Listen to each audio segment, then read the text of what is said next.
Di episode sebelumnya, Hakai telah menceritakan tentang masa lalunya kepada Takemichi. Dia berniat untuk membunuh Taiju. Hakai berkata, "Aku juga sudah siap untuk ditahan. Jadi jangan khawatirkan aku lagi." Takemichi bertanya, "Kenapa kau memberitahu kami tentang ini?" Hakai menjawab, "Aku hanya ingin mengungkapkan ketetapan hatiku dalam kata-kata. Kalau tidak kulakukan, maka aku akan terlalu takut. Aku memang lemah seperti ini. Kita baru saja saling mengenal, tapi itu sangat menyenangkan, Takemichi." Takemichi berkata kepada Chifuyu, "Entah kenapa ini sangat membuatku kesal. Dia sangat terpojok oleh saudaranya, sampai-sampai dia berpikir dia harus membunuh. Kita tidak bisa membiarkan Taiju lolos seperti ini. Inilah yang akan terjadi, Chifuyu. Kita akan menghancurkan Black Dragon." Chifuyu terkejut mendengar perkataan Takemichi. Lalu Chifuyu berkata, "Aku paham kalau kau bodoh. Bukankah lebih baik memikirkan cara untuk menghentikan Hakai membunuh Taiju?" Takemichi sangat serius menanggapi perkataan Chifuyu. Lalu Chifuyu berkata, "Berhenti membuat ekspresi itu. Jika kita menghancurkan Black Dragon, masa depan pasti akan berubah." Takemichi dan Chifuyu sudah menetapkan untuk menghancurkan Black Dragon. Skin berpindah. Di suatu tempat terlihat Mitsuya, Yuzuha, dan Maiki. Mitsuya berkata kepada Yuzuha, "Tadi aku berbicara dengan Taiju." Yuzuha menjawab, "Aku tahu. Taiju memiliki relasi dengan orang-orang kaya. Ketika mereka ada masalah, Black Dragon meminjamkan kekuatan bertarung mereka dan mendapatkan banyak uang. Akulah yang bertanggung jawab untuk mengumpulkan uang itu. Hari ini aku dibebaskan dari tugas itu karena kau, Mitsuya." Mitsuya berkata, "Kenapa bersikap begitu setelah Hakai berusaha yang terbaik?" Yuzuha marah dan berkata, "Apanya yang terbaik?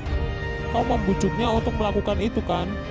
Yuzuha berpikir, kenapa Hakai melakukan itu? Mitsuya berkata, "Jangan bodoh, Hakai lebih kuat dari apa yang kau pikirkan." Yuzuha berkata, "Terima kasih Mitsuya, tapi ekspektasi itu telah menyebabkan kesengsaraan sebelumnya." Akhirnya Mitsuya dan Maiki pergi mengendarai motornya. Mitsuya berkata kepada Maiki, "Yuzuha sepertinya menyembunyikan sesuatu. Dipikir-pikir lagi, perdamaian kita dengan Black Dragon terlalu mudah terjadi." "Benar kan, Maiki?" Maiki tidak menjawab pertanyaan Mitsuya. Terlihat pandangan kosong Maiki. Maiki meminta Mitsuya untuk berhenti sebentar. Lalu Maiki turun dari motor. Mitsuya bertanya, "Ada apa, Maiki?" Maiki menjawab, "Kita sisa setengah sekarang." Mitsuya bingung dengan perkataan Maiki. Maiki menjelaskan kalau anggota pendiri Toman tinggal setengah. "Aku tidak tahu kemana tujuanku lagi. Lupakan Black Dragon, Mitsuya. Kau jangan menghilang dari hadapanku." Mitsuya berkata, "Baiklah, aku berjanji." Skin berpindah. Takemichi dan Chifuyu menemui petinggi Toman. Dia berkata kepada Draken kalau ingin melawan Black Dragon. Smiley berkata kepada Takemichi, "Berhenti bercanda dengan kami, dasar bodoh. Aku sudah sering kali bilang, kau akan kubunuh." Muto menjawab perkataan Smiley, "Kalau kau benar-benar memburu orang setiap kali mengatakan itu, kau akan menghancurkan dunia, dasar bodoh." Kita menolak keputusan untuk menghancurkan Black Dragon dan menghentikan Hakai membunuh Taiju. Smiley berkata, "Bagaimana menurutmu, Draken?" Draken menolaknya. Draken berkata kepada Takemichi, "Aku tahu kau mungkin punya penilaianmu sendiri atas rencana ini. Tapi apakah kau benar-benar mau merusak perjanjian damai yang dibuat Mitsuya? Melakukan perang ini akan merusak reputasi Mitsuya." Akhirnya diskusi itu selesai. Chifuyu berkata, "Mungkin benar kita bisa merusak reputasi Mitsuya. Sepertinya tidak bagus untuk melakukan ini, Takemichi." Takemichi berkata, "Kalau begitu kita berdua harus menyelesaikan ini." Lalu seseorang datang dan berkata, izinkan aku ikut bergabung." Takemichi dan Chifuyu terkejut. Orang itu adalah Kisaki. Kisaki berkata, "Mau bekerja sama denganku? Aku juga ingin menghentikan Hakai." Chifuyu yang kesal dengan Kisaki berkata, "Kau pikir aku tidak bisa menebak rencana di balik omong kosongmu barusan? Kenapa kami harus bekerja sama denganmu?" Kisaki bertanya, "Apakah kau punya rencana yang lebih bagus?" Selama perjanjian damai yang dibuat oleh Mitsuya dan Black Dragon masih berlaku, pengurus Toman lain tidak berani mengganggu mereka. Sudah jelas mustahil kalian berdua mampu membereskan Black Dragon. Maiki sekarang sedang lemah, menyaksikan bagaimana Black Dragon mendapatkan kekuatan. Aku ingin menghancurkan mereka saat ini. Chifuyu mengambil pecahan kaca dan menodongkannya ke leher Kisaki. Chifuyu berkata, "Jangan memanggil Maiki dengan tidak sopan. Meskipun kau seorang kapten, kita ini seumuran. Jadi jangan bertingkah kau lebih hebat daripada aku." Lalu seseorang menodongkan pisau di leher Takemichi. Orang itu adalah Hanma. Lalu Hanma berkata, "Kau seharusnya tahu bertengkar seperti ini sangat dilarang." Hanma mengancam jika dia tidak melepaskan benda itu, Takemichi akan dibunuhnya. Lalu Chifuyu melepaskan benda itu dari leher Kisaki. Chifuyu bertanya, "Dengan kau bergabung, apa untungnya bagi kami?" Kisaki menjelaskan, "Ada penyusup di dalam Black Dragon. Aku benci membuang-buang waktu, ayo ikut aku." Lalu Kisaki menemui penyusup itu dan memberikan uang. Penyusup itu berkata, "Pastikan siapapun tidak mengetahui ini. Kalau ini bocor, aku pasti akan mati." Kisaki berkata, "Jangan khawatir, tak satu pun yang ada di sini akan membocorkannya." Penyusup itu berkata, "Kau ingin mengetahui pergerakan bos?" Chifuyu terkejut karena Kisaki ingin mengetahui pergerakan Taiju. Lalu Kisaki berkata, "Kalau kita ingin mengalahkan Black Dragon, kita perlu informasi mengenai Taiju. Kita harus mengetahui apa yang dia lakukan sehari-hari, di mana, apa, dan kapan. Dengan begitu, kita akan paham apa yang sedang kita lawan. Memahami musuhmu membuatnya mudah untuk dikalahkan." Lalu penyusup itu menjawab, "Aku adalah salah satu asisten bos, jadi aku terbiasa dengan sebagian besar yang kau butuhkan." Beberapa orang terlihat sedang berjalan menuju ruangan. Lalu, ketika penyusup itu ingin membocorkan, tiba-tiba Kokonoi datang ke ruangan tersebut dan si penyusup itu sangat panik. Koko berkata, "Ada apa ini? Tercium seperti aroma tikus di sini." Takemichi, Kisaki, Chifuyu, Hanma, dan penyusup itu sangat kaget. Lalu Koko mengancam penyusup itu, dan dia ingin menyiksa penyusup itu.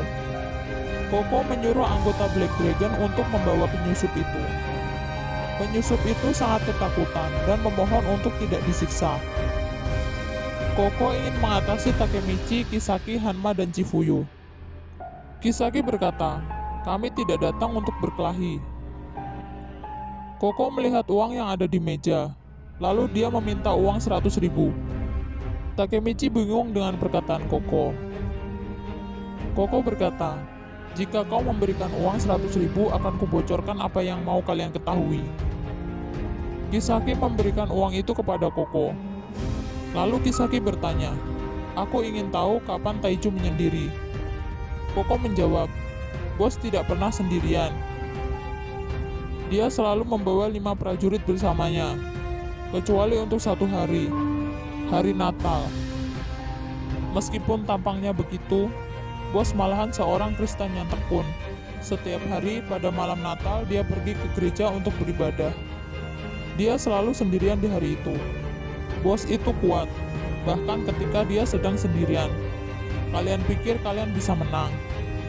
Aku tidak sabar menunggu hari Natal." Takemichi bertanya, "Kenapa kau mengkhianati Taiju?" Koko menjawab, "Aku hanya menyukai orang yang kuat. Kalau kau ingin tahu lebih banyak, kau harus membayar tambahan 100.000. Lalu Koko meninggalkan ruangan itu. Kisaki berkata kepada Takemichi, "Aku tidak ingin tahu kapan Taiju akan sendiri, hanya untuk kita bisa menyerangnya. Kau bilang Hakai akan membunuh Taiju, kan?" Menurutmu kapan dia akan melakukan itu? Saat Taiju sedang sendirian di malam Natal. Dengan cara ini kau bisa menghentikan Hakai kan?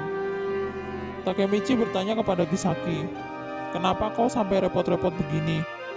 Kisaki menjawab, apa yang salah dengan membantu rekan kelompokmu? Kita berempat akan menghentikan Hakai dan mengalahkan Taiju. Malam Natal adalah saat kita secara rahasia melakukan pertarungan yang sangat penting. Takemichi curiga dengan rencana Kisaki. Kisaki berkata, ada yang selalu aku pikirkan, Mikey tidak akan bertahan lebih lama lagi. Dia bertingkah seperti kejadian ini tidak mengganggu dirinya, tapi kematian Baji membuatnya hancur. Chifuyu sangat marah mendengar perkataan itu. Kisaki berkata, lagi pula kalau begini terus, Toman akan hancur. Jadi kita harus membantu Mikey. Chifuyu berkata, kami tidak perlu bekerja sama denganmu untuk melakukan itu. Kisaki menjelaskan, kita akan beraksi tanpa satupun anggota Toman tahu. Juga tidak menggunakan anggota manapun dari divisi 3 atau 6. Maka kami membutuhkan kalian. Takemichi, aku benci membuang-buang waktu. Aku ingin jawaban darimu besok. Lalu Takemichi dan Chifuyu berjalan pulang. Chifuyu berkata, aku menentang ini. Kita tidak perlu bergabung dengan Kisaki. Cukup kita berdua bisa melakukan ini. Takemichi bertanya, apakah kita bisa? Chifuyu kesal dan berkata kepada Takemichi, dialah orang yang menyebabkan Baji dan Hina terbunuh. Kau tahu itu kan? Lalu Takemichi menjawab, aku paham itu, tapi kita harus melakukan apa? Apa kita harus membunuh Kisaki? Kita tidak bisa melakukan itu. Apa yang benar-benar bisa kita lakukan adalah mengeluarkan Kisaki dari Toman. Dan kita harus menghentikan Hakai membunuh Taiju. Aku juga tidak mau bergabung dengan Kisaki. Tapi kalau kita melakukannya, kita mungkin mengetahui hal baru tentang dirinya. Kita bisa saja menemukan bagaimana cara untuk menendang Kisaki keluar dari Toman. Aku tidak ingin melihat masa depan yang buruk bagi kita lagi. Aku akan bekerja sama dengan Kisaki jika kita perlu. Jadi tolonglah Chifuyu, bantu aku melakukan ini. Lalu Chifuyu berkata, aku tidak dapat pacar lagi untuk Natal tahun ini. Kau beruntung Takemichi bisa punya pacar. Takemichi yang paham dengan perkataan Chifuyu berkata, terima kasih Chifuyu. Lalu mereka melanjutkan perjalanan. Mereka menemui Kisaki. Takemichi berkata, kami akan bekerja sama denganmu hingga Natal berakhir. Keputusan yang tepat, ini benar-benar membantu. Lalu Chifuyu berkata, kami hanya ingin melindungi Hakai, jadi kami tidak akan akrab dengan kalian. Kisaki berkata, ini tim yang sangat kacau. Takemichi berkata, satu-satunya yang sama dari kita hanyalah tujuan kita. Chifuyu berkata, aku tidak tahan berada di dekat kalian. Hanma berkata, kita harus membuat nama tim. Keesokan harinya, ketika Takemichi pulang sekolah, dia berpikir, tidak pernah terpikir aku akan bekerja sama dengan Kisaki. Tapi dengan mendekatinya, ada kemungkinan aku lebih mengenalnya. Tiba-tiba Hina mengajaknya pulang bersama. Mereka pun pulang bersama. Hina menanyakan tentang ujiannya. Mereka berbicara di taman. Hina berkata, aku tidak sabar untuk hari Natal. Takemichi bingung dan berkata dalam hati, apakah aku berjanji melakukan sesuatu bersama Hina di hari Natal? Itu berarti kedua janjiku bersamaan. Takemichi bingung harus berbuat apa. Naoto berkata, aku mau pulang. Aku tidak suka membuang-buang waktu. Dan Naoto pun pulang. Takemichi berkata, perkataan Naoto terdengar seperti Kisaki. Hina berkata, itu benar mirip seperti Kisaki. Takemichi terkejut dengan perkataan Hina. Takemichi berkata, barusan kamu bilang apa? Hina menjawab, ku bilang adikku mirip Kisaki. Takemichi bertanya, Kisaki siapa? Hina menjawab, Kisaki Teta. Siapa lagi? Takemichi sangat terkejut dan bertanya, apa kamu kenal Kisaki? Hina menjawab, tentu saja aku kenal. Kami satu sekolah ketika masih sekolah dasar. Kamu juga sudah bertemu dengan Kisaki sebelumnya, Takemichi.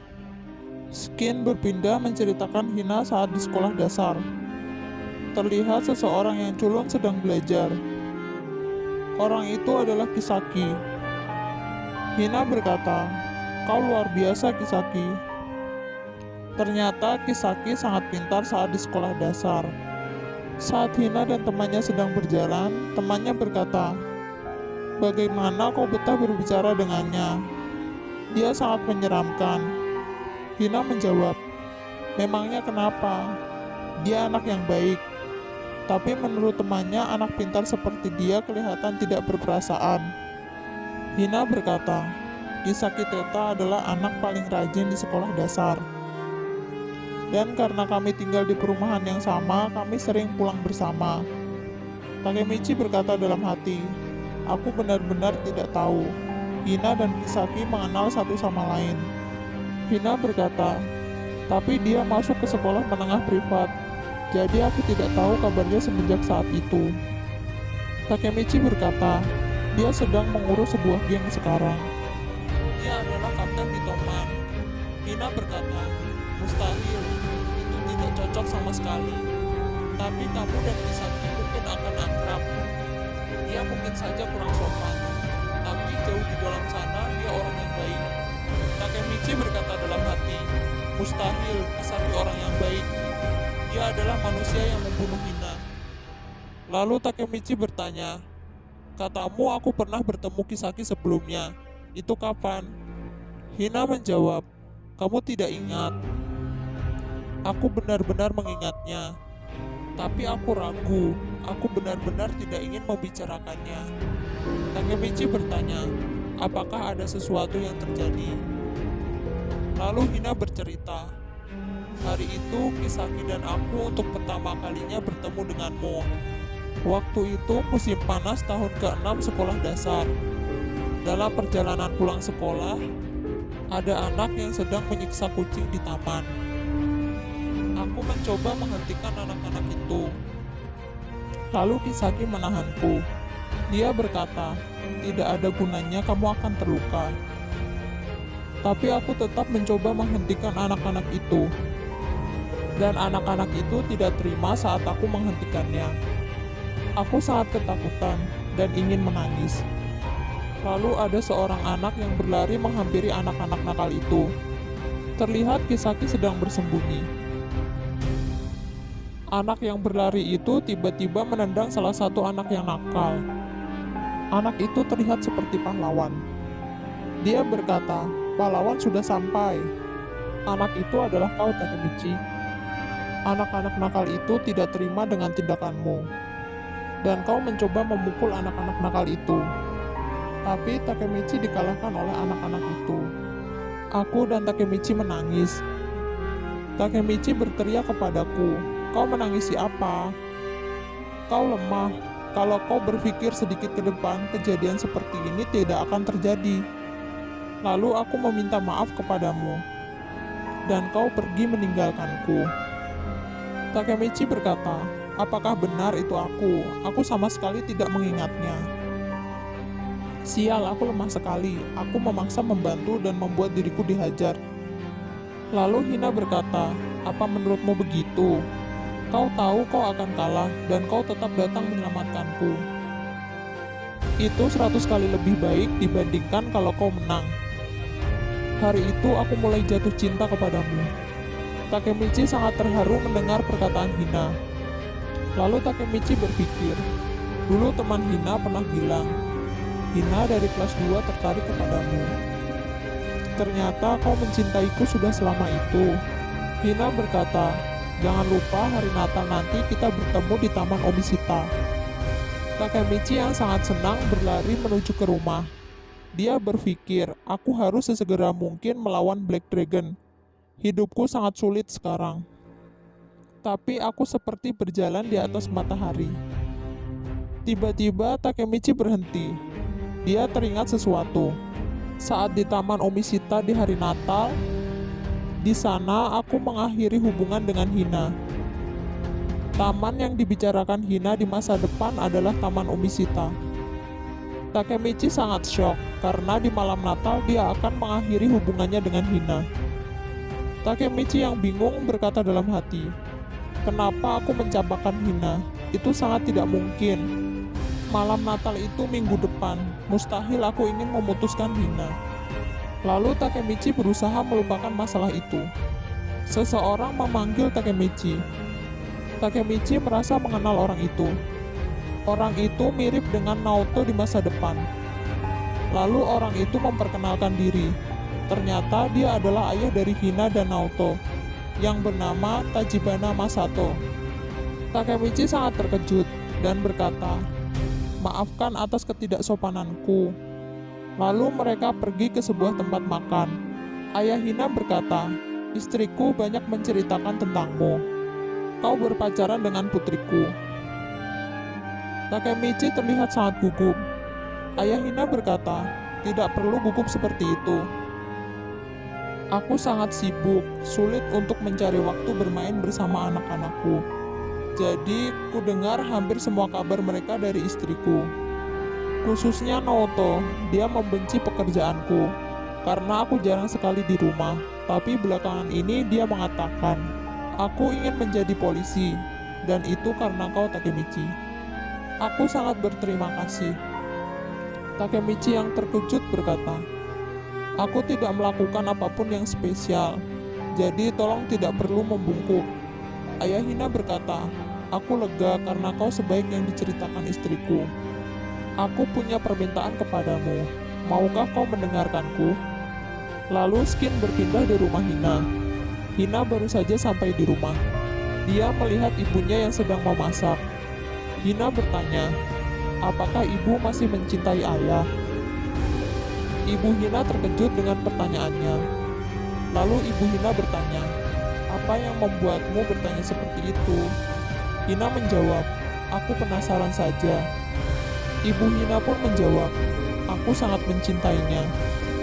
Hina terlihat senang dan berkata, "Dalam 10 tahun, aku ingin memberitahu Takemichi hal yang sama." Skin berpindah. Langit tak berawan hampir di seluruh wilayah Kanto. Namun salju akan turun pada ramalan minggu depan. Kembali ke tempat Takemichi. Terlihat Takemichi yang duduk sendirian di tempat makan tadi. Takemichi teringat dengan permintaan ayah Hina. Permintaan ayah Hina adalah, "Maukah kau putus dengan putriku? Aku ingin dia bahagia." Lalu Takemichi berkata, "Aku juga ingin dia bahagia." Ayah Hina berkata, "Kau itu preman. Bisakah kau berjanji untuk tidak menyeret putriku ke dalam dunia itu?" Satu hari sebelum Natal, terlihat Hanma dan Kisaki bertanya kepada Chifuyu, apakah Takemichi akan datang atau tidak. Chifuyu menjawab, dia bilang ada sedikit masalah yang harus diatasi. Kisaki bertanya, dia tidak membuang kita kan? Kita akan menjalankan rencana kita besok. Chifuyu berkata, ayo kita masuk dulu, sambil menunggunya. Skin berpindah di Taman Omishita. Terlihat Hina dan Takemichi sedang bertemu. Takemichi mengatakan sesuatu kepada Hina. Hina bertanya, apa yang mau kau katakan? Takemichi menjawab, mari putus Hina. Tokyo Revenger episode 23 pun berakhir. Sampai jumpa di episode selanjutnya.